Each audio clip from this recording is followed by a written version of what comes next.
위대한 생각에 오신 것을 환영합니다. 펠로폰네소스 전쟁과 전략적 사회에 대해서 이야기해 보도록 하죠. 펠로폰네소스, 그리스인들끼리 싸운 전쟁을 이야기합니다.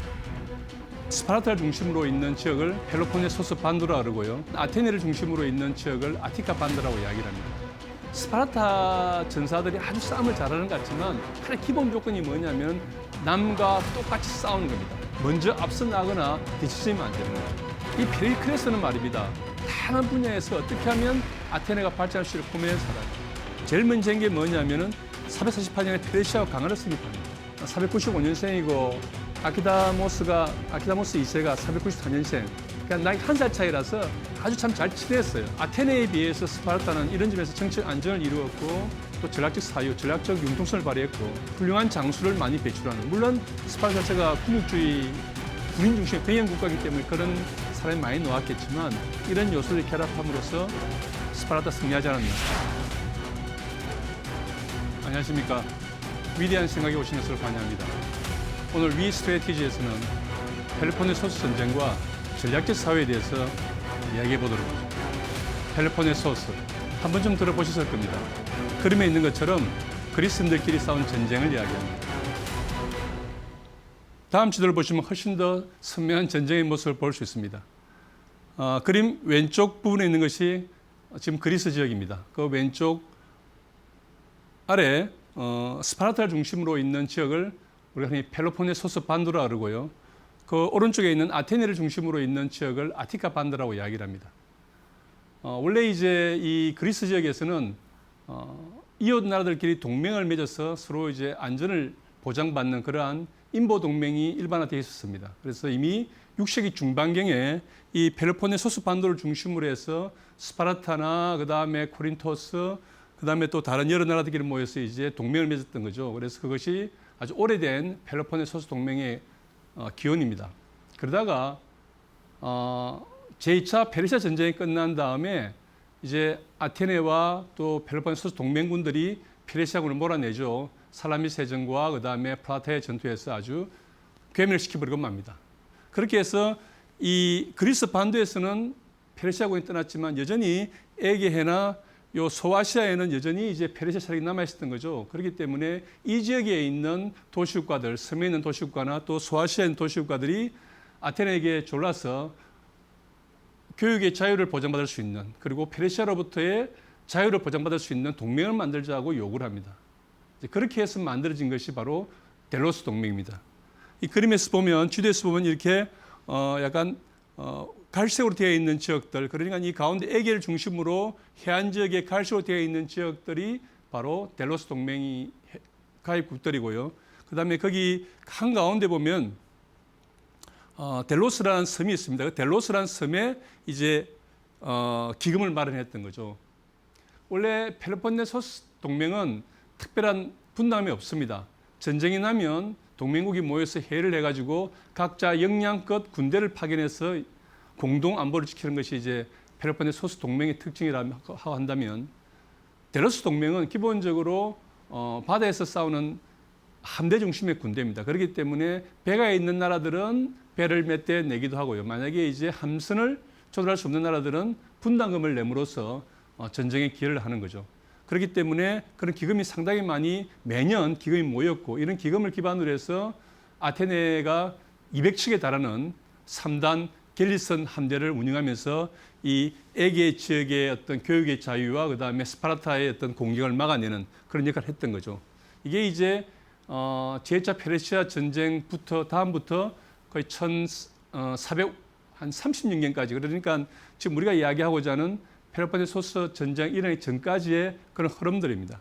그러다 보니까 좀 정치로 보면 펠로폰네소스 반도에 있는 이 펠로폰네소스 동맹들은 좀 과도적이 많았고요. 거기에 비해서 교육의 자유를 중시하는 이 델로스 동맹은 훨씬 더 자유로운 그런 민주적 국가가 많습니다. 그러다 보니까는 어떤 생활 방식과 정치 체제상에서도 차이가 좀 드러나기 시작하는 거죠. 그것들이 이제 조금씩 어떤 그 패권 경제적 양상을 보이면서 갈등이 일어나기 시작을 합니다. 2018년에 이런 책이 발간되었습니다. Destined for War라는 책입니다. 전쟁에 예정되어 있다는 거고요. 부제를 보면 Can America and China Escape Thukydides Trap이라는 제목이 있습니다. 부제가 있습니다. 이게 무슨 말이냐면 미국과 중국은 과연 투키디디스의 트랩에서 벗어날 수 있을까 하는 겁니다. 자, 이 투키디디스의 트랩, 투키디디스의 함정은 어디서 놓은 말이냐면은 이 펠로폰네소스 전쟁을 기록한 투키디디스의 진수에서 나오는 부분들입니다. 투키디디스는 이 전쟁이 일어난 이유를 이렇게 설명합니다. 아테네가 성장하고 있고 이런 아테네의 성장에 대해서 두려움을 느낀 스파르타가 전쟁을 일으킨 것으로 이야기를 하고 있습니다. 그러니까 이제 기존의 패권국인 스파르타 중심의 펠로폰네소스 동맹이 있고요. 이게 경쟁하는 도전하는 새로운 세력이 등장한 거죠. 이런 세력들이 자기들의 어떤 그 패권을 위협할 것을 걱정한 스파르타를 비롯한 펠로폰네소스 동맹국들이 그러한 공포감에서 전쟁을 일으켰다는 것이 투키디디스의 설명입니다.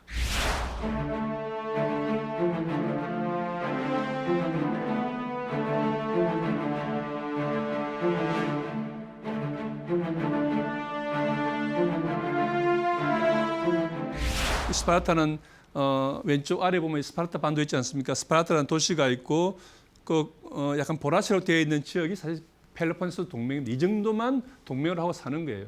더 이상 필요도 없습니다. 스파르타는. 근데 하나 확실한 게 있죠. 어느 누구와 싸워도 이길 수 있는 세계 최강의 중장 보병 부대가 있는 거예요. 어릴 때부터 군사훈련을 받아온. 그리고 30대까지 계속 훈련받는 현역으로 지내고 있는 이런 부대입니다. 그 당시에 그리스의 대부분의 나라들은 특히 이제 해안가에 있는 무역을 중심으로 한 나라들은 매일 훈련받을 수가 없습니다. 자기들 일을 해야 되기 때문에. 이 사람들은 아주 젊을 때 한 1, 2년 군사훈련 받고 나머지는 훈련하지 않아요. 그러다 전쟁 나면 자기 무장 옷 입고 창 들고 나가는 거거든요. 일종의 예비군 같은 거죠. 스파르타 군대와 일반 아테네 비롯한 모든 군대를 비교할 때 이렇게 생각하시면 제일 편해요. 특전 부대와 예비군과의 비교줘도 되는 겁니다. 그러니까 예비군이 아무리 많아도 특전 부대 한 300만 있으면 다 이길 수 있는 거예요. 그만큼 강력한 그런 중장 보병을 가지고 있는 것이 바로 이제 스파르타의 힘이죠. 아테네는 어떤 나라냐?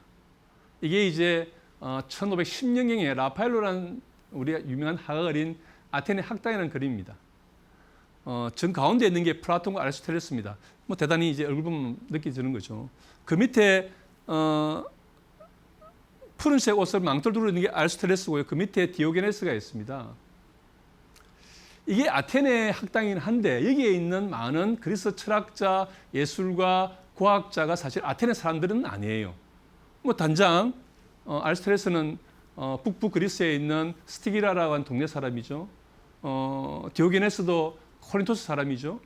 이게 보면 여기 있는 몇십 명의 사람 중에 아테네 사람 몇 명 안 됩니다. 자, 이게 뭘 의미하냐면 이미 아테네는 이 당시에 학문과 문학과 예술의 중심지가 되어 있는 거예요. 그리고 이런 사람들이 모여 서로 토론하고 대하면서 지적인 이야기를 나누고 학문을 발전시키면서 문학과 예술을 발전시킨 거거든요. 이 개방성과 자유로움이 있는 나라.